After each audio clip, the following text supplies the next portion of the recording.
ज़ुखरुफ, आपसे आगाज़ करते हैं। आपने मैच जब देखा, ये एक्सपेक्ट कर रहे थे कि हम कि भारत जो है वो पहले ही 3-4 ओवर में जिस तरह अंडर प्रेशर आएगा, फिर निकलते निकलते 150 रन का हदफ दे पाएगा, लेकिन जब पाकिस्तान की बैटिंग शुरू होगी, बुमराह जैसे बॉलर वो अपनी लाइन और लेंथ बरकरार नहीं पाएंगे और सबसे भुवनेश्वर कुमार जो करते ही बिटवीन विकेट बॉल हैं, उनकी बॉल्स भी कहीं और जा रही होंगी। ये आपने सोचा था? जी मुदस्सिर भाई, बहुत बहुत शुक्रिया, थैंक यू सो मच।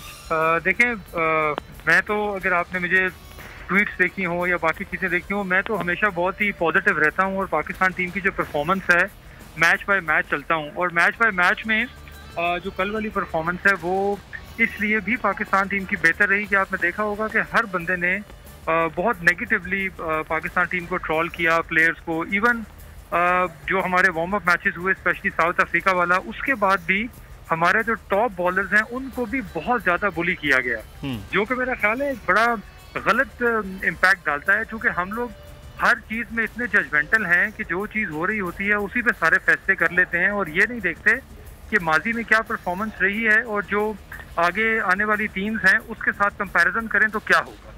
आपको शायद याद हो या शायद याद ना हो कि 92 में पाकिस्तान जब वर्ल्ड कप जीता तो पाकिस्तान तब भी अपना वार्म अप मैच हार गया था। 2007 के T20 वर्ल्ड कप में पाकिस्तान टीम ने मजबूत तरीन टीम साउथ अफ्रीका को वार्म अप मैच में हराया, लेकिन खुद आयरलैंड से हार के बाहर हो गए। तो वार्म अप मैचेस की पहले तो कोई हैसियत नहीं होती, सिर्फ आप अपने आप को वार्म अप कर रहे होते हैं और कुछ एक्सपेरिमेंट्स है जो जरूरी होते हैं उनमें करना, वो आप करते हैं। जहां तक मैच की बात रही, सबसे बड़ा पॉजिटिव पॉइंट ये था कि पाकिस्तान को मेहरबानी हुई अल्लाह की कि पाकिस्तान टॉस जीत गया। उसके बाद पहली बॉल से लेके आखिरी बॉल तक जब तक पाकिस्तान जीत नहीं गया, 1 मिनट या 1 सेकंड के लिए भी जो पाकिस्तान की बॉडी लैंग्वेज है वो माइनस में नहीं गई, प्लस में गई और पाकिस्तान ने अपना प्रेशर बरकरार रखा। आप देखेंगे जिस तरह शाहीन अफरीदी ने स्टार्ट किया और उन्होंने पहले से ही वर्कआउट किया हुआ था KL राहुल पे भी और रोहित शर्मा पे भी कि किस तरह बॉल करनी है, कहाँ बॉल करनी है, और पहले 2 ओवर्स में उनको अच्छा खासा स्विंग भी मिला और सीम भी बहुत अच्छी हो रही थी। इसी वजह से उनको तीसरा ओवर भी दिया गया, लेकिन तीसरे ओवर में वो उस तरह से कामयाब नहीं हो पाए, लेकिन वो इम्पैक्ट उन्होंने पहले डाल दिया था। तो मेरा ख्याल है कि ये ओवरऑल एक टीम परफॉर्मेंस है जिसमें उतना ही क्रेडिट देना चाहिए हारिस रऊफ को भी बॉलिंग में, शादाब को, मोहम्मद हफीज को, इमाद वसीम को। जिसकी जहाँ पे जरूरत पड़ी उसने वहाँ पे आके परफॉर्मेंस का मुजाहरा किया और बैकफुट पे लगाई रखा इंडिया की पूरी टीम को, जो कोई एक टॉप टीम है, नंबर 1 कंटेंडर थे वो इस वक्त वर्ल्ड कप के फाइनल्स के लिए। तो मेरा ख्याल है कि ये काफी पॉजिटिव चीजें हमें इससे मिली हैं।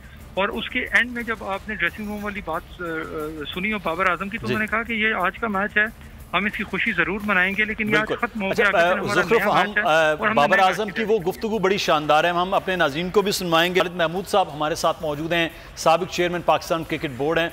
खालिद साहब, बहुत शुक्रिया सर, आपने हमें वक्त दिया है। पहले बाबर आजम ने जो गुफ्तगू की है और मैच पर भी, तो बाबर आजम ने मैच जीतने के बाद जहां शुक्र अदा किया, वहां पर जो अपनी टीम के साथ गुफ्तगू की है, क्योंकि आगे 7 मैचेस 6 मैचेस जो खेलने हैं उसके हवाले से वो बड़ी इंपॉर्टेंट गुफ्तगू है जी, वो देखते हैं। बिलम्हे के लिए रिलैक्स नहीं होना है, फोकस्ड वर्ल्ड कप है। बाबर आजम जो बात करते, ये अमल नजर भी आया कल कि पाकिस्तान की बहुत अच्छी फील्डिंग नहीं होती, लेकिन उसके बावजूद पाकिस्तान ने कल एक लम्हे के लिए भी रिलैक्स कहीं नहीं किया। हालांकि 2 विकेटें पहले लेने के बावजूद भी 3 बल्कि 31 रन पर तो 3 विकेटें होगी। खालिद साहब, सर कल पाकिस्तान की टीम की परफॉर्मेंस बड़ी शानदार रही है, लेकिन बीइंग आप चेयरमैन, एक कैप्टन की कैप्टनसी के हवाले से और टीम वर्क के हवाले से कल किस तरह से देख रहे थे सर? बहुत शुक्रिया। मेरी नज़र में बहुत ज़बरदस्त परफॉर्मेंस है। मेरी नज़र क्या, सारी कौम, सारे पाकिस्तान, दुनिया की नज़रों में ये गैर मामूली कारकर्दगी है। अगर आप अपने आप से पूछें, मुझसे पूछें, मेरा ख्याल है कोई भी ये तवक्को नहीं कर रहा था। ये तो उम्मीद थी कि कारकर्दगी अच्छी होगी और अल्लाह करेगा जीत ही जाएंगे, लेकिन इस अंदाज में जीते हैं वो उस अंदाज की कोई मिसाल नहीं दी जा सकती। बहुत गैर मामूली आजम के किरदार की बात कर रहे हैं। बाबर आजम का मैंने पहले तफसील से पहली दफा को ये सारी चीजें कप्तान से देखा है और मैं मुख्तसरन ये कह सकता हूँ कि कल के मैच के नतीजे में बाबर आजम एक हैं, ना सिर्फ एक क्रिकेटर के, ना सिर्फ एक कप्तान के, बल्कि एक इंसान के तौर भी आप देखें कि उन्होंने तमाम मैच के दौरान, बावजूद इसके कि उनको कामयाबी मिल रही थी, उनकी गिरफ्त मैच में मजबूत थी, एक लम्हे के लिए भी कहीं कोई ओछी और घटिया हरकत नहीं की। उनके जेस्चर्स अच्छे थे, फील्ड प्लेसिंग बहुत अच्छी थी। गेंद जो चौके के लिए जा रहा था तो उसमें सामने से फील्डर कमूदार हो जाता था। ये सारी तमाम की तमाम अच्छी बातें हैं। अब बाकी रह गया कि उसने क्या किया, हारिस रऊफ ने क्या किया, फलाने ने क्या किया। बात यह है कि ये जैसे आपको याद होगा 2009 का जो हमने जीता था चैंपियन ट्रॉफी, वो तो मुख्तसर जो दौरानिये के मैच होते हैं ना, उसमें एक आध जो गैर मामूली कारकर्दगी होती है वो ही ले जाती है मैच को।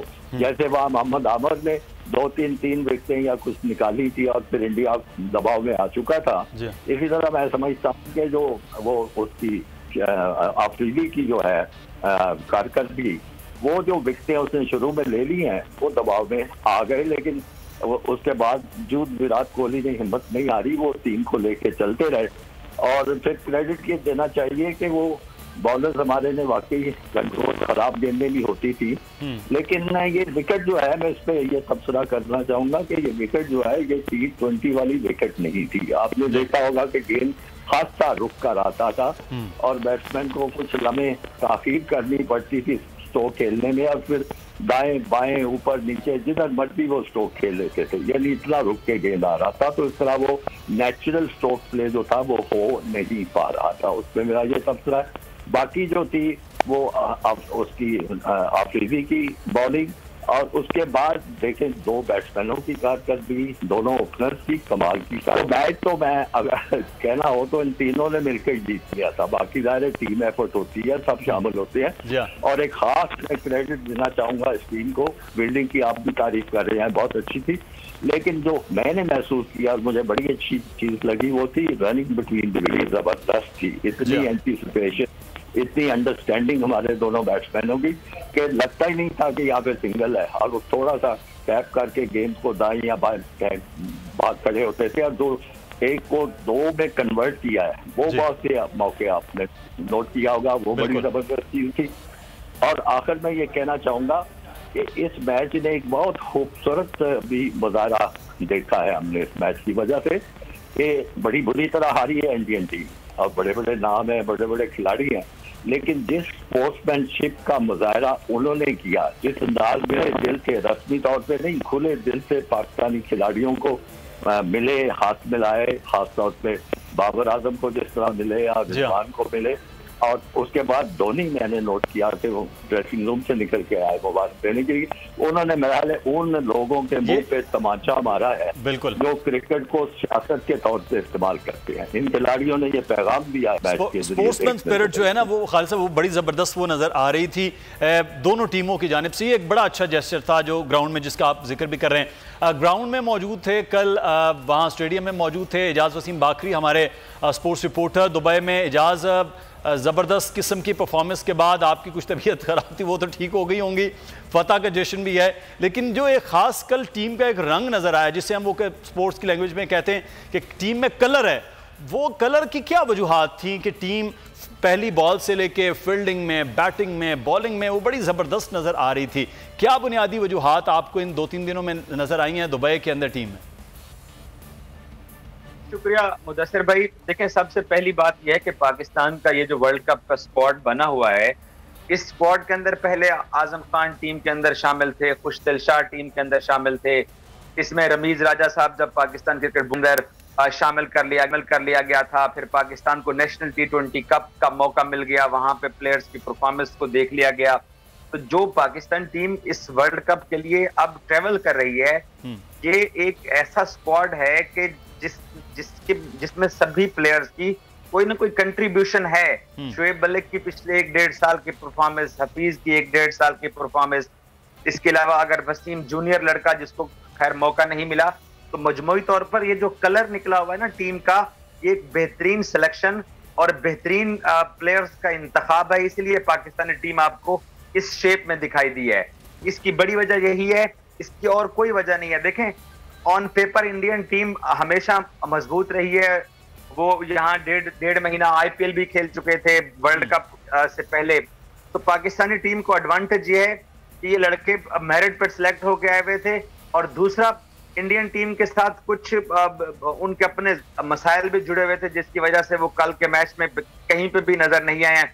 एक तो उनकी टीम की जो सिलेक्शन, उनकी टीम का कॉम्बिनेशन, उनकी टीम का कोचिंग स्टाफ, उनकी टीम का कोच, अब कप्तान, नायब कप्तान, तो वो बहुत सारे मसाइल उनके साथ जुड़े हुए थे। पाकिस्तान को बहुत सारे एडवांटेजेस थे जिससे पाकिस्तान का ये मैच आसानी से जीता है।